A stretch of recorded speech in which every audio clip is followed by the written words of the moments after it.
Kali ini Isun akan menceritakan alur film yang berjudul Roleplay yang dirilis tahun 2023. Roleplay diartikan sebagai bermain peran. Film ini mengisahkan tentang seorang ibu rumah tangga yang ternyata memiliki kehidupan rahasia sebagai pembunuh bayaran. Ia memiliki seorang suami dan sebagai bumbu dalam pernikahan mereka memutuskan untuk bermain permainan peran. Namun di saat itulah identitas rahasia istri terancam terbongkar hingga suaminya ikut terseret dalam situasi yang berbahaya. Baiklah, tanpa perlu berlama-lama lagi, yuk mari kita simak alur ceritanya.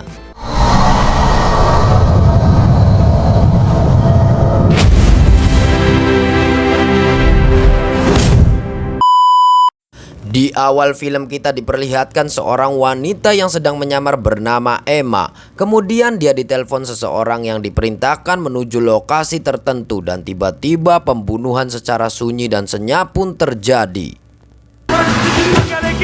Ternyata Emma adalah seorang pembunuh bayaran. Setelah pembunuhan selesai, ia langsung pulang ke rumahnya. Selain sebagai pembunuh bayaran, di sisi lain ia juga menjadi seorang ibu rumah tangga yang sayang akan suami dan anak-anaknya.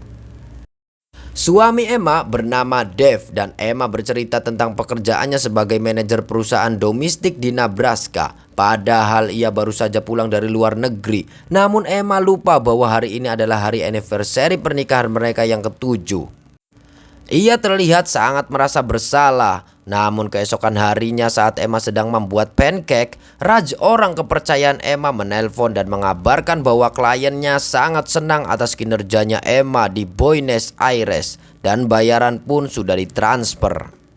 Kemudian Raj memperingatkan kepada Emma untuk tidak mencolok di publik karena foto Emma sudah terpublish di web darknet yang berisi tentang orang yang dicari di seluruh dunia. Beruntungnya Raj langsung menghapus postingannya guna untuk melindungi Emma. But you've got to stay low. Raj kemudian memberi tugas baru kepada Emma, namun Emma menolaknya karena baru saja tiba di rumah. Raj terus membujuk Emma karena klien meminta orang yang terbaik dan bayarannya pun cukup besar. Namun jika Emma menolak pekerjaan tersebut, Raj tidak bisa memastikan keamanan dirinya dan keluarganya. I don't have the funds to keep you safe. Ketika malam tiba, Dave memberikan hadiah anniversary berupa kostum dinas. Namun Emma punya rencana lain. Emma mengajak bermain peran atau roleplay. Dia mengajak Dave untuk bertemu besok malam di sebuah bar dan seolah-olah mereka baru saja bertemu seperti dua orang asing dengan menggunakan nama samaran dan akan menyewa hotel mewah di sana. Keesokan harinya Emma menceritakan rencana tersebut ke Molly, adik Dave, dan Emma menitipkan anak-anak mereka agar malam anniversary tidak terganggu. Singkat cerita, malam pun tiba. Emma lebih dulu datang ke bar Royal Grand sementara Dave terjebak macet dan saat ingin memberitahu Emma ternyata sinyal tiba-tiba menghilang. Ketika Emma memesan minuman, ada orang tua mesum yang terus memperhatikannya dan dia menghampiri Emma untuk menggodanya hingga mengajaknya berkenalan. Pria tua tersebut bernama Bob Kitterman dan Emma pura-pura berperan sebagai pegawai bank bernama Alice. Bob pun dengan akal bulusnya menceritakan bahwa ia pun mempunyai pekerjaan yang sama dengan tujuan agar obrolan semakin intim. Setelah itu Dave datang. Melihat Emma sedang berbicara dengan seseorang, Dave sengaja tidak duduk di samping Emma. I just have that kind of face, I guess. Ketika Bob pergi ke toilet, baru Dave menghampiri Emma. Mereka berdua kemudian pura-pura berkenalan. Dave memperkenalkan diri sebagai Jack Dawson dan reaksi Alice sedikit tertawa karena nama tersebut seperti pemeran di film Titanic. Ketika mereka sedang asik berbincang, lagi-lagi Bob mengganggu obrolan mereka. Jack sudah mulai merasa risih dengan Bob yang banyak bicara dan Jack pun mengusir Bob dengan cara halus dan akhirnya Bob pun pergi. Power. Setelah Bob pergi, Jack mengajak Alice ke kamar hotel untuk melanjutkan rencana romantis mereka. Namun Alice pura-pura izin ke kamar mandi dan menyuruh Jack untuk melepaskan sepatu dan bersiap untuk menunggu Alice kembali. Setelah menunggu kurang lebih 10 menit, Alice melepas wignya dan keluar dari kamar mandi. Ya, benar saja, Jack pun tertidur. Itu memang sengaja rencana Alice menunggu Jack sampai tertidur. Kemudian Alice meninggalkan pesan di secarcik kertas kalau dia akan keluar sebentar hanya sekedar pergi membeli aspirin. Namun pada kenyataannya Alice menghampiri Bob dan Bob ternyata adalah seorang pembunuh bayaran yang baru saja menghabisi seorang diplomat. Di sini Bob merasa beruntung karena bertemu dengan pembunuh bayaran yang paling dicari bernama Anna Peller. Anna Peller adalah nama asli yang sebenarnya dari Alice atau Emma. Setelah memastikan tidak ada sasaran saat Bob pergi ke toilet dan mengecek bahwa dia benar-benar Anna Peller, Bob memberikan nomor kamar hotelnya. Di sini kita baru saja mengetahui bahwa Alice atau Emma ternyata nama aslinya adalah Anna Peller yang dulunya bekerja sebagai sindikat pembunuh bayaran bernama Sovereign. Namun untuk alasan yang belum diketahui, Anna Peller melarikan diri dan mengganti identitasnya sehingga pimpinan sindikat Sovereign bernama Gwen Carver memburu Anna Peller. Lalu Bob mengajak Anna bekerja sama dengan bayaran 60% karena Bob bukan dari sindikat pembunuh bayaran manapun dan hanya mau bekerja untuk bayaran tertinggi. Namun jika Anna menolaknya, maka dia akan menghubungi Sovereign dan menerima imbalan atas dirinya bahwa dia sudah menangkap Anna Peller. Jelas saja Anna menolaknya karena dia sudah punya perantara lain yaitu Raj. Anna adalah wanita yang cerdik. Ternyata sebelumnya ia telah meracuni minuman Bob saat dia pergi ke toilet dan dalam hitungan menit yang terjadi. Something a little more. You should really start to feel that. Oh, Bob. Ya, Bob pun tewas. Namun saat Anna akan mengambil senjata, Dave terbangun dan menelpon Anna. Ia menanyakan keberadaannya dan tak disangka ternyata... Okay, I'll see you soon.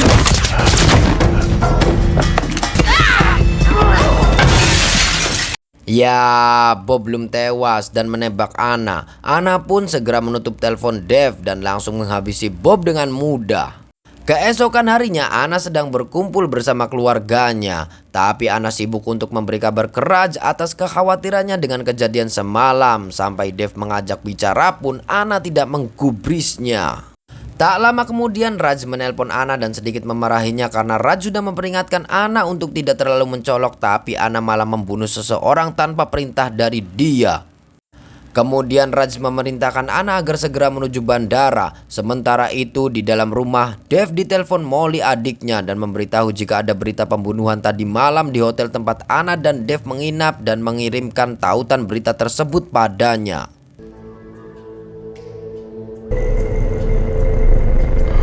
Alangkah terkejutnya Dave ketika dia melihat bahwa korbannya adalah pria yang tadi malam sempat berbincang bersama mereka. Dave yang panik langsung memberitahu Anna jika polisi mencurigai sepasang pria dan wanita yang sempat berbincang bersama korban yang tak lain adalah mereka berdua. Lalu Dave berencana menelpon polisi dan menjelaskan bahwa mereka bukanlah pembunuhnya. Namun Anna melarang Dave karena mereka memakai nama samaran saat memesan minuman sehingga bisa memperkuat motif bahwa merekalah pembunuhnya. Akhirnya Dave dan Anna sepakat agar menunggu polisi yang lebih dulu menghubunginya. Kemudian Anna memberitahu Dave jika besok harus melakukan penerbangan lokal untuk rapat dadakan di kantornya. Meskipun Dave sempat melarang Anna, namun akhirnya Dave mengizinkannya karena hanya beberapa hari saja.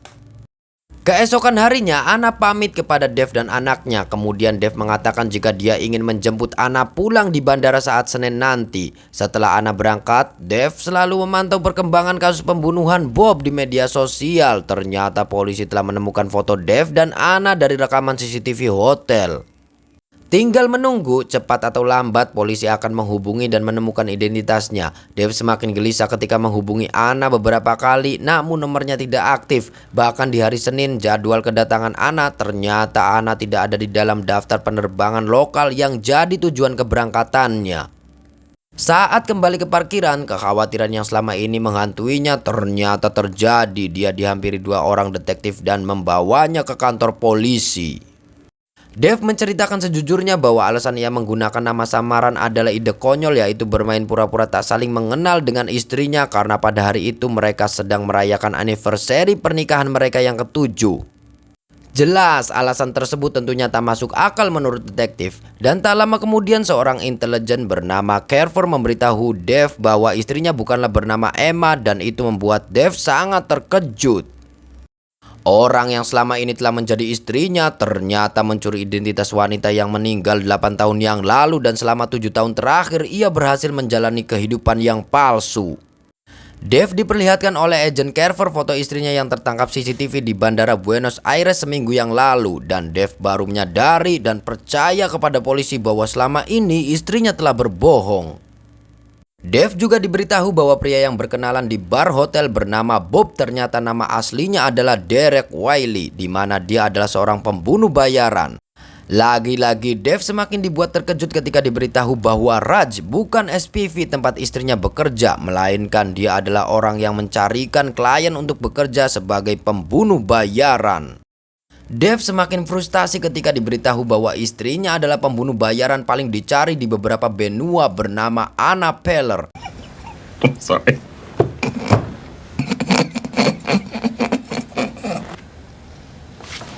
What? Lalu Dev segera kembali ke rumah dan mencari barang-barang milik istrinya, hingga dia menemukan barang di kotak gudang yang terkunci berisi wig, berbagai paspor palsu, dan senjata api. Setelah kebenaran satu persatu mulai terungkap, tetap saja Dev ingin menanyakan kepada Anna, karena bagaimanapun juga Anna adalah istrinya dan Dev sangat mencintainya. Kemudian Carver datang ke rumah Dev untuk menggeledah rumahnya, namun Dev mengupayakan menolak agen tersebut untuk menggeledah rumahnya.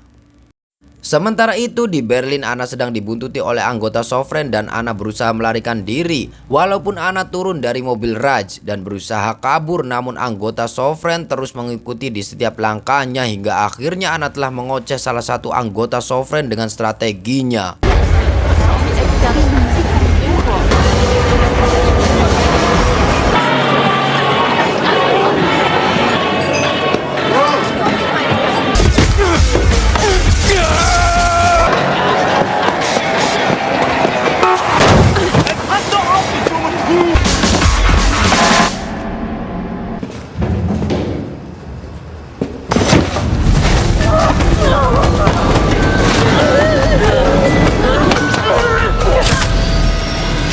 Walaupun berhasil kabur dari baku tembak dengan anggota Sovereign yang tersisa, namun Raj tewas setelah terkena tembakan.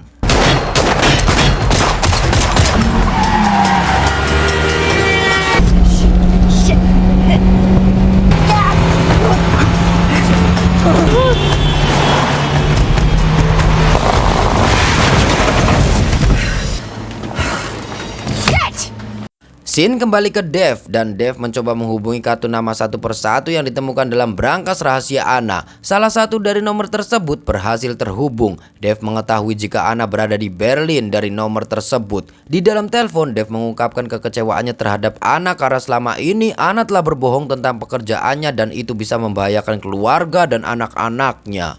Emma, I am your wife. But you're not. Singkat cerita, Anna dan Dev akhirnya kembali bertemu di sebuah bar di Berlin, dan Anna akhirnya berterus terang tentang masa lalunya. Ia mengaku sejak kecil telah dilatih untuk menjadi seorang pembunuh. Ia juga menceritakan bahwa ayahnya adalah seorang agen rahasia yang memutuskan untuk pensiun dini dan memulai bisnisnya sendiri. Sedangkan Sovereign adalah perusahaan keamanan swasta yang dibangun oleh ayahnya bersama agen rahasia intelijen bernama Gwen Carver, yaitu agen wanita yang menyusup ke polisi dan yang mengungkapkan kepada Dev tentang identitas Anna. Gwen membawa Anna ketika ayahnya terbunuh, dan Anna telah diperkenalkan dan dididik dengan kekerasan sejak usia muda dan dilatih untuk menjadi pembunuh. Selama bertahun-tahun dia mempercayai setiap kata-kata yang diucapkan Gwen dan yakin setiap pekerjaannya saat itu adalah memberantas kejahatan dengan membunuh. Namun ketika beranjak dewasa, Anna mulai menyadari bahwa semuanya adalah kebohongan Gwen Carver. Hingga pada suatu hari Anna bertemu dengan Dev saat ada pekerjaan di Boston. Dan untuk pertama kalinya Anna merasakan ada orang yang benar-benar tulus menghargainya. Sejak saat itulah yang hanya Anna inginkan, sebuah kehidupan yang normal. Walaupun dia masih mengambil pekerjaan sekali-kali dalam setahun hanya untuk membiayai perlindungan keluarganya dari kelompok Sovereign. Meskipun dia telah membohongi Dev bertahun-tahun, namun Anna punya alasan kuat, dan untuk perasaannya ke Dev benar-benar cinta yang tulus.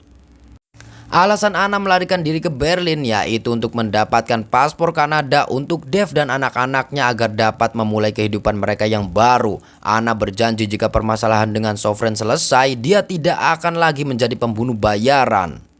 Dan sangat luar biasa, bahkan setelah Dave mengetahui yang sebenarnya, Dave tetap mencintai Anna. Kemudian tak lama tiba-tiba beberapa anggota Sovereign datang dan mengepung mereka, dan salah satu anggota Sovereign langsung membius Anna dan membawa mereka. Get your hands up!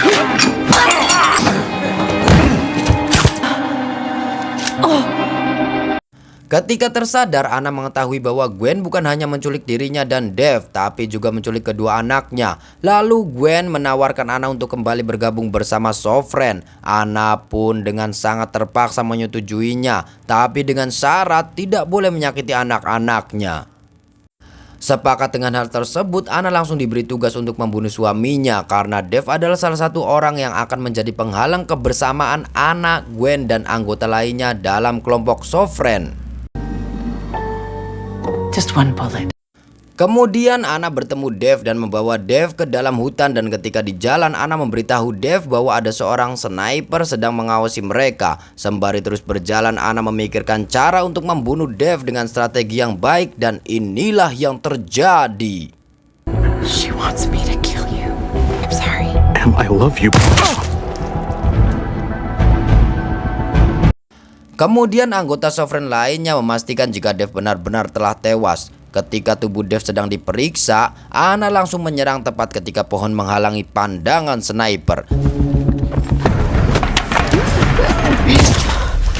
Setelah Anna berhasil membunuh salah satu anggota Sovereign tersebut, tak lama kemudian Dave pun kembali tersadar. Ternyata tembakan yang tadi telah diposisikan di titik yang aman, sehingga tembakan itu hanya membuat Dave cedera ringan. It's a clean shot. No vitals. Hello there.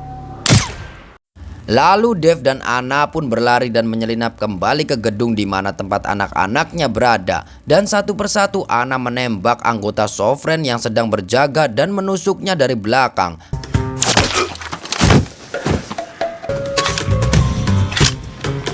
Stay low and don't look. Kemudian Anna dan Dave berbagi tugas. Anna berencana membereskan Gwen sementara Dave mengurus anak-anaknya. Anna yang telah kembali ke gedung lagi-lagi harus berhadapan dengan anggota Sovereign yang tersisa, yaitu wanita yang cukup tangguh.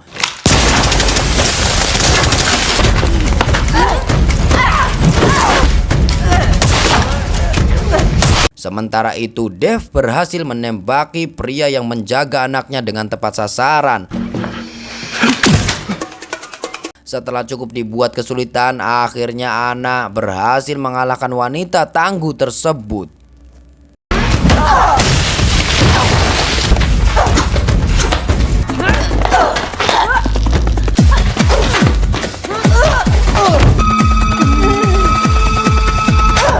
Singkat cerita, ketika Gwen sedang berusaha kabur, tiba-tiba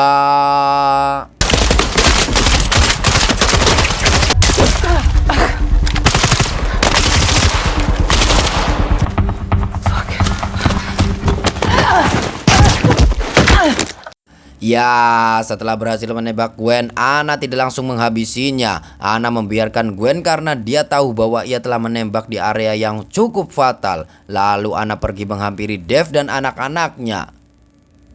Dan untungnya Dave bisa menanganinya dengan baik. Mereka pun pergi dengan perasaan yang sangat lega dan bisa melanjutkan rutinitas keluarga yang normal seperti sebelumnya. Dan film pun berakhir.